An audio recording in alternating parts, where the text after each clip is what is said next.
পাহাড় আর ঝর্ণার জনপদ খাগড়াছড়িতে এখন বইছে নির্বাচনী উত্তাপ।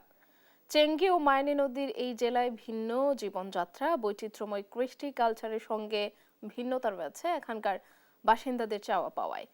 যেখানে ভোট মানে সাম্প্রদায়িক সম্প্রীতি, দূর পাহাড়ে শিক্ষা, চিকিৎসা, কর্মসংস্থান এবং স্থিতিশীল ভবিষ্যতের আশা।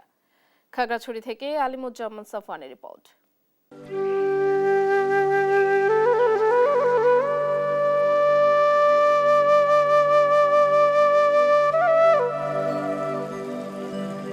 প্রাকৃতিক বনবনানীর মাঝে চেঙ্গি ও মাইনী নদীর বয়ে চলা আঁকাবাঁকা পথ ঘিরে অনন্য রূপের পাহাড়ি জেলা খাগড়াছড়ি, যেখানে প্রকৃতির রূপ, বৈচিত্র্যময় জীবন, সংস্কৃতি আর পাহাড়ের বুক চিরে চলা সড়ক মিলায় প্রশান্তির খোঁজ।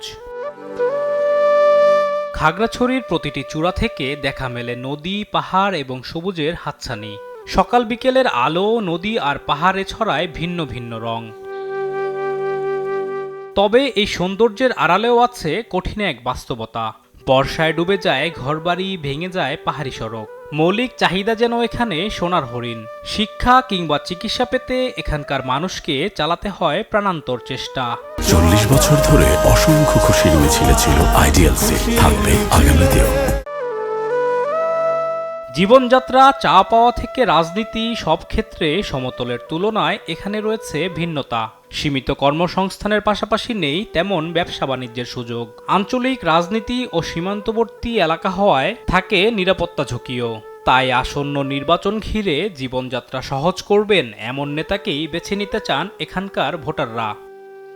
পাহাড়ি বাঙালি সবাই যেন মিলেমিশে থাকতে পারে, তারপরে আমাদের রাস্তাঘাট, স্কুল কলেজ তার একটু উন্নয়ন করে, এরকম নেতা চাই আমরা। এখানে তো অনেকে সাম্প্রতিক দাঙ্গা হয়, তারা ওইটা দাঙ্গা হবে না এরকম করে একটা যোগ্য প্রার্থীকে নিয়ে নেব আমরা।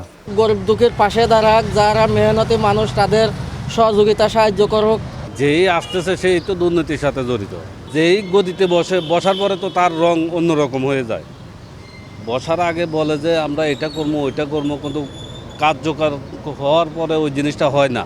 ভৌগোলিকভাবে অন্যতম গুরুত্বপূর্ণ খাগড়াছড়ি জেলার এই আসনে জাতীয় রাজনীতির পাশাপাশি রয়েছে আঞ্চলিক রাজনীতির প্রভাব।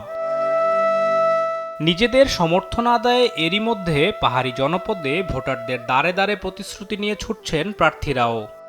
জনগণ আমার কাছে খুব বেশি প্রত্যাশা করে না। আমারও জনগণের সাথে কথা হলো এটাই যে আপনারা আমাকে দেখেছেন, আমি আপনাদের কাছে পরীক্ষিত। যদি আমি আপনাদের সেবা করার মতো যোগ্য হই, উপযুক্ত হই, তাহলে আপনারা আমাকে ভোট দেবেন। আর আমার ব্যাপারে সিদ্ধান্ত নিতে আপনাদের 1 মিনিটের বেশি সময় লাগবে না। অন্যদের ব্যাপারে আপনাদের অনেক ভাবতে হবে, পারবে কি না, যোগ্য কি না, অযোগ্য কি না, কেমন হবে। আমার ব্যাপারে যেহেতু তা না, আমি এমপি হওয়ার আগেও পরেও আপনাদের কাছে পরিচিত এবং পরীক্ষিত। দুর্নীতিমুক্ত প্রশাসন করা, ভ্রাতৃত্বের বন্ধন দান করানো, অবকাঠামোগত উন্নয়ন, শিক্ষা খাতে ভূমিকা রাখা, চিকিৎসা ক্ষেত্রে ভূমিকা রাখা, এটা আমার গুরুত্বপূর্ণ কাজ হবে ইনশাআল্লাহ। 4টি সশস্ত্র সংগঠন আছে, তাদের চাঁদাবাজির কারণে বা তারা বিভিন্ন ধরনের চাঁদা দিতে হয় বলে লক্ষ লক্ষ টাকা তারা চাঁদা দাবি করেন। সেই হিসেবে এখানে বড় বড় ব্যবসায় আসতে চায় না। তো আমরা যদি নির্বাচিত হতে পারি ইনশাআল্লাহ চাঁদাবাজি সেটা বন্ধ করে, দুর্নীতি, চাঁদাবাজি যারা এগুলো করে তাদের বিরুদ্ধে আইনানুগ ব্যবস্থা গ্রহণ করে, বড় বড় ব্যবসায়ীদের সাথে কথা বলে এখানে তাদের নিরাপত্তা নিশ্চিত করে আমরা মেল ফ্যাক্টরি তৈরি করে যুব সমাজদের জন্য, পাহাড়ি বাঙালি সকলের জন্য কর্মসংস্থান তৈরি করবে ইনশাআল্লাহ। এদিকে আঞ্চলিক দল ও স্বতন্ত্র প্রার্থীরা ভোটের মাঠে না নামলেও বিগত নির্বাচনগুলোতে তাদের ছিল ব্যাপক প্রভাব। তবে এবার কিছুটা ভিন্ন পথে সম্মিলিত প্রার্থী ঘোষণা নিয়ে চলছে চুলচেরা বিশ্লেষণ। পাহাড়ে জীবনযাত্রা, কৃষ্টি সংস্কৃতির মতো ভিন্নতা রয়েছে রাজনীতিতেও। নির্বাচনী মাঠে কেন্দ্রীয় দলগুলো ছাড়াও রয়েছে আঞ্চলিক দলের প্রভাব। পাহাড়ি বাঙালি ভোটের সমীকরণে এখন কে এগিয়ে থাকবে সেটি দেখার বিষয়। খাগড়াছড়ি থেকে আলিমুজ্জামান সাফওয়ান, দেশ টিভি।